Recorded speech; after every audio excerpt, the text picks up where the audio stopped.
I came home after 8 long years. Dad was on life support, barely breathing. Mom and my siblings. They didn't even look guilty. They stood around his hospital bed like strangers. And when I found out what they'd done to him, I didn't cry. I made a promise. I would make them pay, not with anger, but with the one thing they feared most, the truth. I was living 600 miles away when the call came. It was my sister, Rachel. Her voice was trembling. "Dad's in the hospital. It's bad. You should come." My chest tightened. I had spoken to my family in 8 years. Not since the fight that ended everything back then. I was 22. I left home after Mom told me I was a disappointment for not joining the family business. My dad wanted me to chase my dream, photography. She wanted me to stay and work in their furniture store. Dad defended me. Mom didn't forgive him for that. 8 years of silence. 8 years of no birthdays, no calls, no holidays. And now suddenly, they needed me. I booked a flight that night. When I walked into the hospital room, I almost didn't recognize him. Dad looked small, fragile. Machines hissed around him, tubes everywhere. His hand, once strong, now limp in mine. Mom sat beside him, tears in her eyes. But there was something off. Her face was dry, controlled, calculated. Rachel stood behind her, quiet, and my brother Mark leaned against the wall, scrolling through his phone. "What happened?" I asked. Mom sighed, rehearsed. "He fell down the stairs. The doctors said head trauma. He might not wake up." But my gut screamed something was wrong. Dad was a careful man. He never even tripped. The story didn't fit. After the hospital visit, I went back to our old house to grab a few things for him. Clothes, his journal, photos. Everything looked different. Colder. The family pictures that once lined the hallway were gone.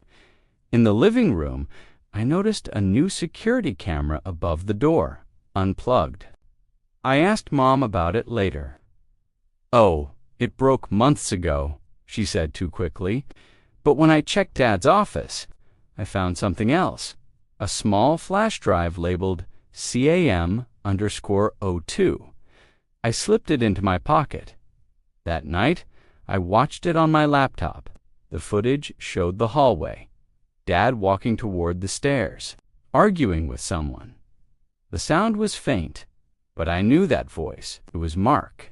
"You're going to ruin everything," Dad shouted. "You stole from me, Mark. I saw the bank statement." Mark grabbed his father's arm.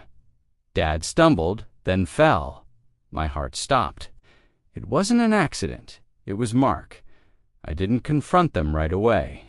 I wanted to understand why. So I went through Dad's files and found months of unpaid taxes, empty accounts, and a fake signature. Mom's.